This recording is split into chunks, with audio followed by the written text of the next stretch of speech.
Poland 2017, Part 9, Bialowieza.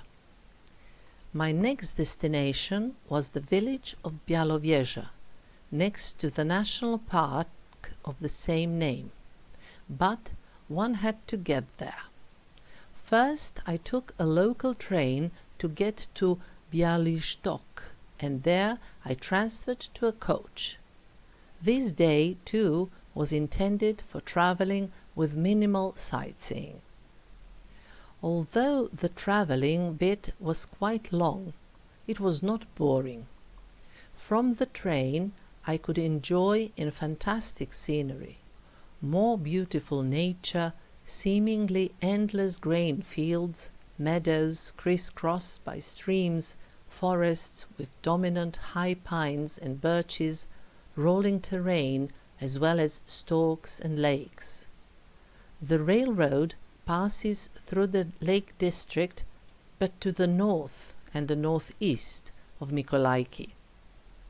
In the train I met a lovely young student of percussions at the Music Academy in Poznan. We chatted nicely, and she eventually invited me to come again to Białystok in September, since she would have a concert then. Needless to say, I could not return to Poland so quickly, but I did appreciate the invitation. When we reached Białystok, she also showed me how to get to the coach terminal of sorts. Namely, the real one was in the middle of thorough reconstruction, so I had to catch my ride at a different place. After a couple of hours I arrived in Bialowieza, and there I had booked a nice and comfortable boarding house, but it was at the very end of the village, so much at the end that I eventually remained the only passenger on the coach. The driver asked me about the address. The boarding house belonged to the main street, and then he started to drive extremely slowly, looking at the numbers of the houses in order to leave me right where it would be ideal. In other words, it was as if I had a private coach. It was fun. Although the boarding house was a little too far from the center, it was good that its owner spoke excellent English and was exceptionally forthcoming and helpful. Thanks to him, right after my arrival, I managed to book a place for the tour visiting the strictly protected parts of the forest with a group that had an English-speaking guide. Since a heavy burden was lifted off, I went on foot to the center of the village, if I can call it like that, in order to see where exactly I was to come the next morning, and that was near the tourist office that is located on the edge of a large park. I also took the opportunity to eat something. I was not very hungry and opted for dumplings with game meat. It was interesting that in addition to venison, they also had a couple of dishes with bison meat.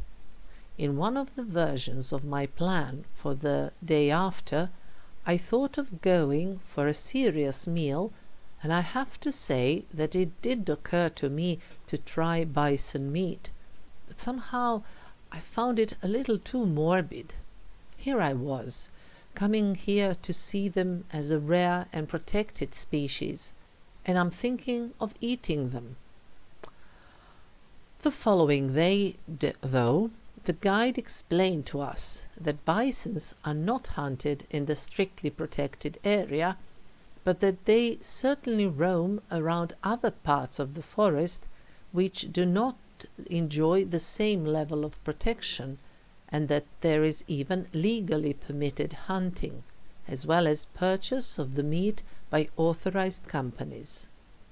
On the other hand, the following day I was too busy visiting to be bothered with food, and, in my opinion, waste precious time at some restaurant waiting for food to be served to me when there was so much to be seen. That evening I walked around the park for a while, enjoying the experience, and then I slowly returned to the boarding house in order to have a good rest. Still, before going to bed, while I was sitting on the terrace in front of the boarding house, enjoying the fabulous evening, I heard some sound coming from above. I looked up, and there I saw a stork that was, like me, getting ready for the night's sleep.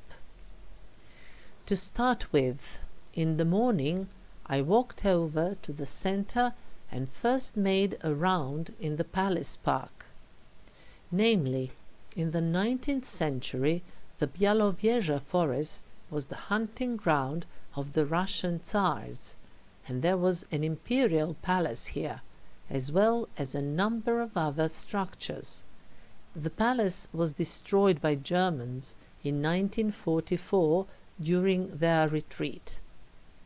Little has survived, and what has survived yearns to be renovated, although it still appears beautiful. That large park around the former palace also has a couple of ponds, and there is a small river too. Even just the walk in this part is enough for one to enjoy nice scenery. When the group gathered, we first passed through the palace park and then reached a large clearing that separates the park and the Bialowieza National Park. When one reaches the entrance into the national park, there is a checkpoint there to see whether all who want to enter the forest are a part of the group. Namely, it is not allowed to go for individual visits, because in this way it is possible to control the number of visitors, the routes which they take, as well as the behavior. The Bialowieza forest is the largest natural forest in Europe, and it constitutes an example of what forests in this part of the continent used to look like in the distant past. The forest is divided between Poland and Belarus, and the largest part actually belongs to Belarus. Both sections are in the UNESCO's World Heritage List. If I had stayed a day or two longer, I would have certainly hopped over to Belarus, since there is a border crossing just a few kilometers away from Bialowieza. And what can I say now? In order to enjoy, you really have to love trees, for that is basically all you can see here. Also, an insect or two, or a bird, that usually quickly flies away. What characterizes this strictly protected area is that only a very small portion of the national park is accessible to tourists, and only in the company of a guide. It is prohibited to get off the trails. Visits to the rest of the forest are allowed only for scientific and research purposes.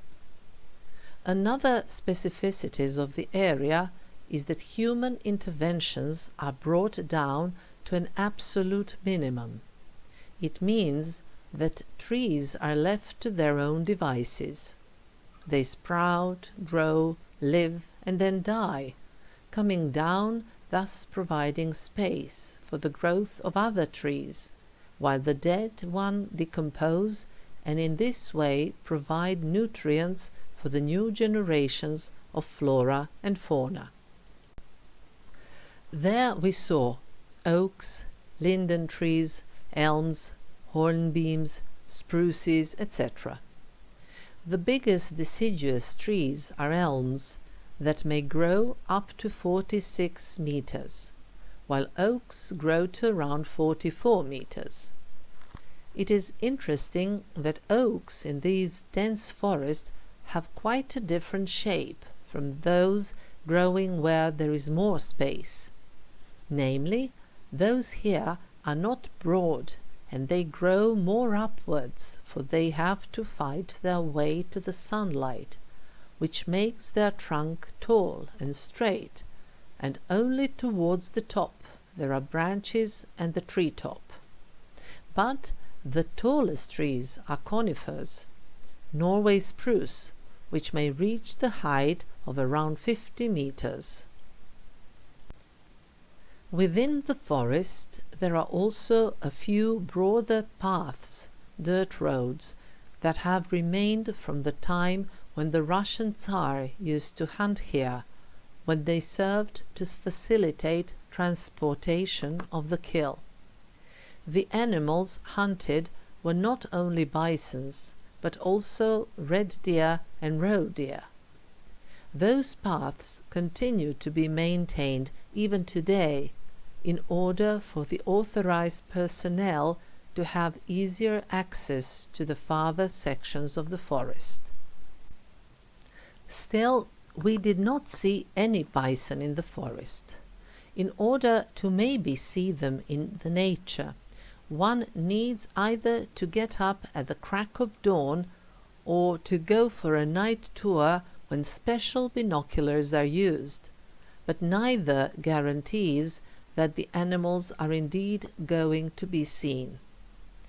I did not bother about this, since I had already planned to go to the European Bison Reservation, which is some 3 to 4 kilometers away from the village. For the purpose I rented a bike again, and although this was not as bad as the one at the Masurian Lakes, I still had to work extra hard in the beginning until I had grasped the details. Oh, how I missed my bike from Belgrade! Generally speaking, a significant number of tourists here travel by bicycles, and there are also a lot of those who put their two-wheelers on their four-wheelers and travel that way. So I rented a bike, and there are several places for that in the very center of Bialowieza, and I soon reached the reservation. The European Bison Reservation is in fact a spacious zoo with several fenced-off sections in which bisons and deer spend their days in peace. The whole point with the European bison is that it is the largest mammal which inhabits Europe. It always mostly lived in this part of the continent, but because of the hunting it was brought to the brink of extinction.